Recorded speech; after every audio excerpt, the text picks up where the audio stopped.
Hey guys, it's Caitlin from Caitlin and Jazz Books, and today I'm going to be doing my January wrap-up 2017, which is crazy, but and I'm ill, so ignore that, but let's get going because this might be quite long. Well, first book which I read in 2017 is definitely my favourite, and that was Harry Potter and the Deathly Hallows by J.K. Rowling. This blew my mind in so many ways. I do not have words to describe my love for this book. This one is definitely my favourite out of all of the Harry Potter books. And I can't explain my love for it. Every page turn it was like, what is going on? Why is this happening? And then the deaths, I mean, they were sad, but you understood why she did them, and it wasn't like, oh, I'll just throw a death in here, throw a death in there. It was like, this character's life has come to an end now, and it needs to come to an end in this way for the rest of the story to happen. And they were also beautifully written, and the plot line was absolutely amazing, and I just can't deal with this book. Which chapter was it? Which was my favourite? What's it called? Where be you? I think it's called. Okay, I'm going to try and guess. The Malfoy Manor? Malfoy Manor. Malfoy Manor was definitely my favourite chapter. It was blowing my mind. So many people died, which I mean, sure. And I mean, it ended really sadly. But I was sitting there like, what is happening? How did she write this? Genius. Yeah, anyway, I give this 5 out of 5 stars. And I believe my exact wording on Goodreads was, where's the 6-star option? So I mean, it was good. The next 5 books I read were novellas, as I finished Tales from the Shadowhunter Academy by Cassandra Clare, Sarah Rees Brennan, Maureen Johnson, and Robin Wasserman or whatever. I read Pale Kings and Princes, which I gave 4 stars, Bitter of Tongue, which I gave 4 stars, The Fiery Trial, which I gave 5 stars, Born to End This Night, which I gave 5 stars, and Angels Twice Descending, which I gave 5 stars. Angels Twice Descending killed me. Why was that needed? I knew it was coming. As soon as I started it, I sent a Snapchat to my friend and I was like, right, I'm predicting this now. This is going to happen. And then it did, and I was like crying and I was like, but I said it was going to happen. But yeah, it was sad.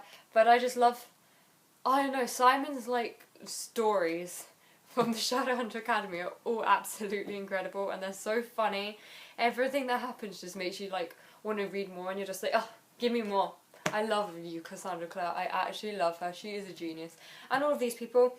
The only thing I would say is when she's writing novellas, the reasons that some of them got 4 stars and not 5 stars, and again some of the early ones got 3, is because you can really tell when it's not Cassandra Clare. Like, Cassandra Clare's got a way of writing humour, and you can tell when she's writing the humour, but you can tell when someone else is trying to write like her humour, if you get what I mean. Like, there was one in one of them, I can't remember which one, when I was reading and I was like, that's not her writing, that's someone else trying to write like her, and it was bugging me. So that was the only reason why some of them didn't get 5 stars. The story-wise, they'd all have got 5 stars, but it was just like writing-wise I had issues.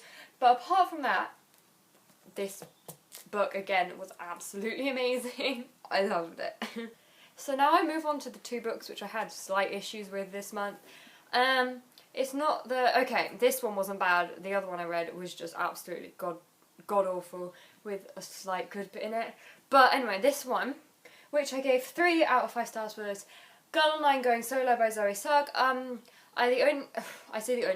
main issue I had with this was that the second book wrapped it up nicely and it didn't need to be a third one, and everything that happened just felt really convenient, and it was like the plot twist I guessed. There was a really inconvenient like plot point near the end when there was basically about 30 pages left, and then she did like this big thing which was, and I was like, why? You only have 30 pages to A, explain what's happening, B, sort it out, and 3, explain why they did it, and she didn't. Like, she sorted out and stuff, but she didn't like give them a major reason. And the whole like point to that bit was absolutely stupid. I was like, why are you doing this? The love interest Callum in this was useless in the way that she didn't like him back at all. She never liked him, and she was just going on dates with him, and I was like, you don't even like him? It's not even like, why? Just say no to him and have done with it. And that's all I'm going to say on this one, because, yeah. I mean, she tried. She's not a writer. She's a YouTuber, so I mean, it's good for that aspect, I guess. But the inside's really pretty. So, yeah. The next book is definitely my least favourite this month. I would give it 1 star, but I don't tend to give 1 stars unless... Basically, 1 star is if I do not finish it. 2 stars is if I hated it, but I did finish it. And this is controversial. Harry Potter and the Cursed Child by J.K. Rowling, John Tiffany and Jack Thorne. I have many an opinion on this, so much so that I think I'm going to do a review, because Jasmine did a review and Jasmine loved this. Don't see where the hell she's coming from. But my review will be completely opposite to her review. So, I'm thinking I might do one just because we can differ and we'll have like 2 different opinions on it. Yes, I did not enjoy this. The reason I gave it the star or the 2 stars is because of Draco. I felt like Draco's lines were noticeably Draco lines. Like, he'd say something and I'd be like, that sounds like something Draco would say. That sounds like something young Draco would say. Oh, Draco, don't make me cry. It was that sort of stuff. The rest of the book, I was just sitting there like, why is this happening? 1, they got all their plot points from a Harry Potter musical. Just saying, the entire Harry Potter sequel is time turner stuff. Harry was annoying me. He was saying stuff that he just would not say ever in a million years, having gone through what he had gone through. He would not say those sort of things to his own child because he would not want to pass that on. He would not do it. Ron, his loyalty was out the drain. I was like, this isn't Ron. Who is he? What have you done with Ron? This isn't Ron. His loyalty was gone. I was like, what? The plot point, all in all, was just stupid. I don't think people should be praising J.K. Rowling on how much, or Jack Thorne, or whoever the hell wrote this monstrosity, they shouldn't be praising her on the LGBT side, because there isn't a gay relationship in this. It's people speculating that there's a gay relationship, for one thing. People say that Dumbledore... This isn't me hating on Harry Potter, because I absolutely adore Harry Potter, but people go on and on about how Dumbledore is gay and how amazing that is, but there's no signs that he's gay. So anyway, yeah, I just have issues with this book, and if you want me to do a review, then let me know, because I will quite happily go into details on my thoughts about this. The last full book that I read this month was Monsters by Emerald Fennell, which is about these 2 children, one of which, the girl who's the main character, you don't actually find out the name of, and that was annoying me. I gave this 4 out of 5 stars. Part of the reason I didn't give it 5 stars is because I didn't know her name and it was really bugging me.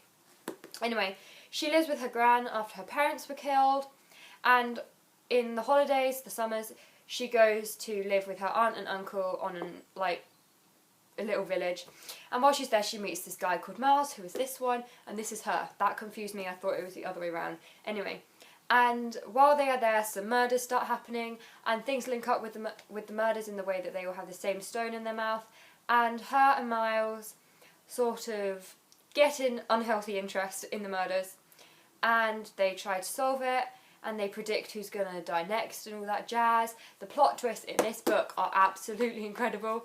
Like, you think you've figured it out, and like a chapter before, things start to click in your head and you're like, oh my god, blank is the murderer.